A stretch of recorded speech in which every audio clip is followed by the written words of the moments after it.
Rudolph the Red-Nosed Reindeer at the end of the song. He's got the shiny nose. They don't like him. He helps them, go through the bad weather. Santa can deliver all the presents all in one night. Okay, it didn't quite make sense to me, but okay, I'll go along with that. But at the end of it, when Rudolph is the hero, it says, "You'll go down in history." And I thought history was something like quicksand, like he goes down in quicksand. Oh. So they kill him at the end of the song. That bothered me for a long time. It wasn't really explained to me what history was. And then I learned that history wasn't something physical, it was a figure of speech. So that was a semi bad memory about Christmas when I was a kid. Isn't it funny, like the little things, the misunderstandings you have as a kid? You can remember as an adult. When I was very, very little, I heard four quarters make a dollar. So I thought that if you put four quarters on top of each other and left the room and let them, I don't know, coalesce together, that you'd come back and there'd be a physical dollar bill. Right. Yeah. There's some kids that take things literally, and sometimes kids will understand it. And as you work with different ages of kids, as they get younger and younger, everything becomes more literal and more literal. Ah. Yeah, And and they don't know amorphous. Yeah, the world is more amorphous. You don't know the laws of physics yet, Yeah. and that's why I thought four quarters physically become a dollar bill. I think I was maybe 6 years old, and it's just this great, funny memory that I have of Christmas Eve, and it was a wonderful Christmas Eve night. We had the tradition of getting out and everybody packing into the car, and we would drive around and look at lights on Christmas Eve, and that was a lot of fun. And then we always, Dad would always say, "Hey, here's the best house yet," and it was always his house. We always would pull up there, and at the end. But I remember it was quite late, and my parents, the lights, it was those old bulbs. If you remember, they were like that big on the house. They were very bright. My father would do the house in red and blue, and pretty classy way. It wasn't like overly done. And then there was like a wreath maybe on the kitchen window. But I remember I walked out onto the porch, and I was just looking up at the lights that hung along the eave of the house, and everything was lit up beautiful, and looking at the neighbors' homes. And this was at a time when there wasn't nearly as much light pollution, so the sky was just perfect. It was nice and clear. I could see the stars up there. As long as I looked away from DC, I could see the stars, and it was beautiful. And it was chilly, and I thought to myself, wait a second, how does Santa Claus get to every house in one night? And I just looking at the houses up and down the row of houses on that block alone, it's like, how does he get to every one in one night? And then the next thought that occurred to me is, oh, actually, he doesn't have to do every house in one night, because half of the globe will be daytime and half will be nighttime. So that makes perfect sense. He can easily do that one night. So I just confirmed that Santa was obviously real, and I marched back inside the house. Half the globe, easy. So your dad was big on the lights. You had a pretty well lit, festive house. Well, no, it was just he hung these. It was just red and blue along the eaves, and then there was some red and blue in the bushes and things like this out front. But it was just like a modest amount of lights, classily done, and which was for him. That was not. He didn't do many things in sort of a muted way. So for him, that was an impressive feat. But did any of you live around? I didn't live around this, but we'd visit family and we'd drive a few minutes into this neighborhood with a lot of houses. But there was always that one where this was the guy's thing, the Christmas display, and there's statuary and like a model train going around his bushes and singing, and there's literally traffic on the block. Yeah, this is just in the suburbs of people that need to pass that house. Didn't we all have a that house? Yes. Our Christmas memories. In fact, I have photographs of one that I should try to find and maybe show folks tomorrow. It was really spectacular. But then in Loudoun County, I think it was in Loudoun County. This was maybe about 5 years ago. Maybe was it 5? Maybe it's longer than that.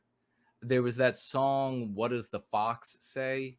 made by two comedian radio guys, like in Sweden or something, but they do it in English. Well, there was a house, I think it was in Loudoun County, the county beside mine, that had they had done a light show. It was like all LED light show on their house, and it played that song among others, but that was the main one. And so it was a light show to the songs, and apparently it was insane the amount of traffic they had going there. The police had to go out there and coordinate people driving by this house to see them. But it was on the internet, this home.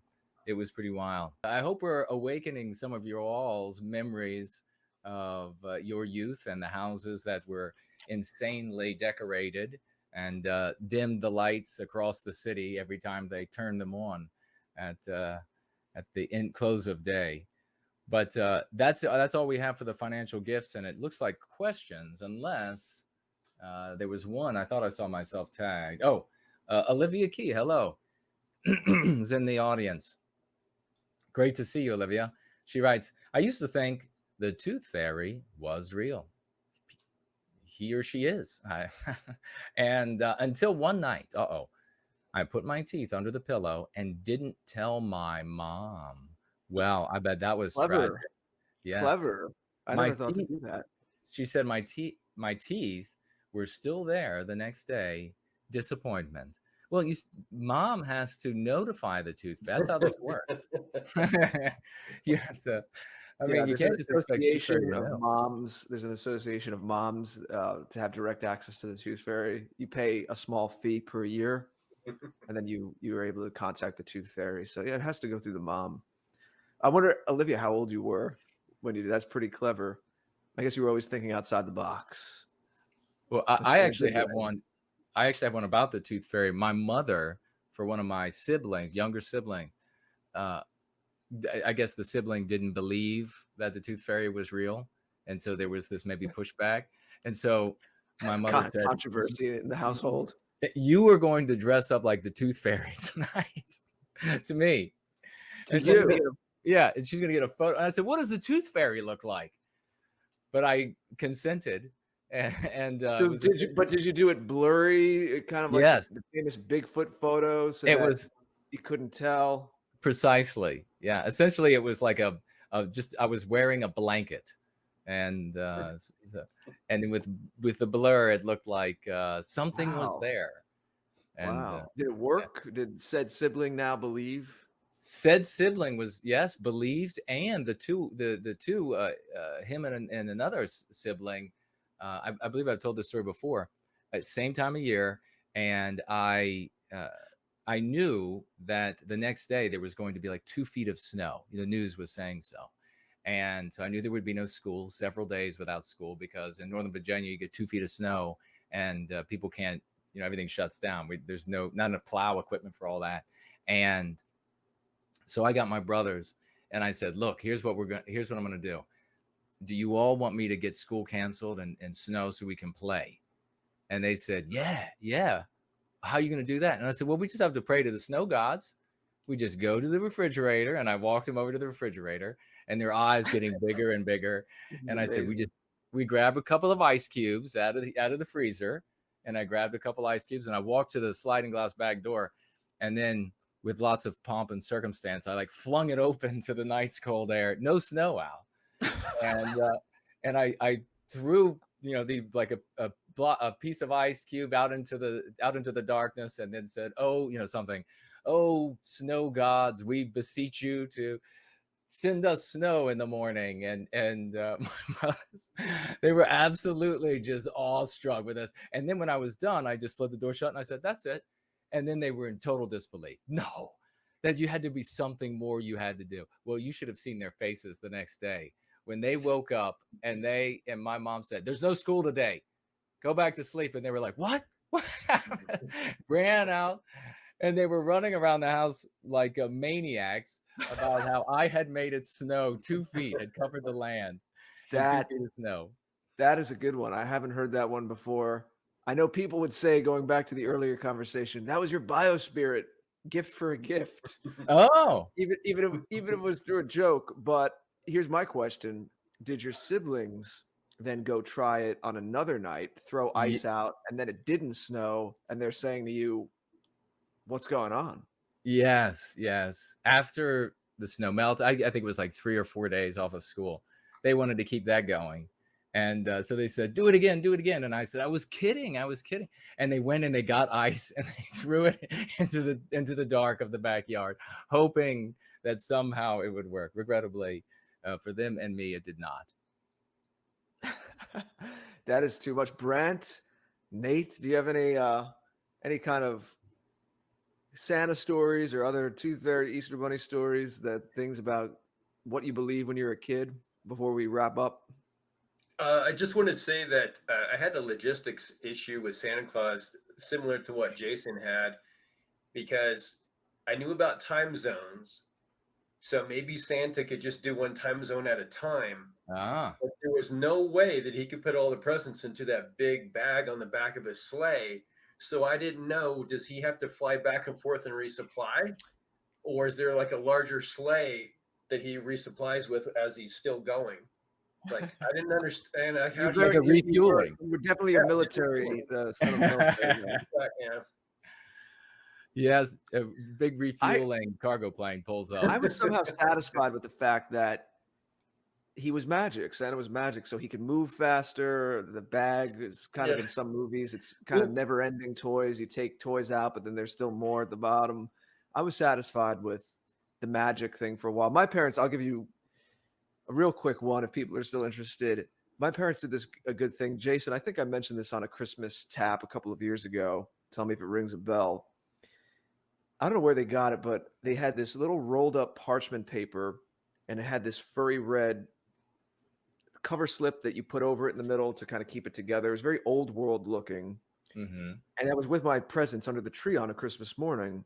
So I take out that little red piece. I don't know what the word for it would be that keeps it together. And then I unscroll the parchment. It looked like a handwritten in old timey writing, almost like the black letter German, Oh, wow. of a personalized letter from Santa to addressed to me, my name. Might have even mentioned a couple of the gifts. I guess they had it printed somewhere. That got them mileage for the next couple of years. I bet. Anytime when I got a little older and I began to question the more logical things that you've been talking about, I referred back to that letter because I kept it, of course. It's probably still somewhere in storage. I was like, come on, though. He wrote me a letter, like a personalized letter. I mean, that's Obviously pretty real. it's pretty serious, obviously real. Your Honor, I rest my case. Well, now we can all look forward to Kuna Claus. He There he comes down is. your chimney and brings white like little being with him, and he has a band of merry men with him. Well, we've come Did you to coin that? Did you coin that, Kuna Claus, or did someone no, else I coin someone in the live chat. We have to find out if somebody knows who coined that. That was fantastic during one of the Going Free streams. But we've come about just to the end here, and we want to hear from these gentlemen their final thoughts and where folks can find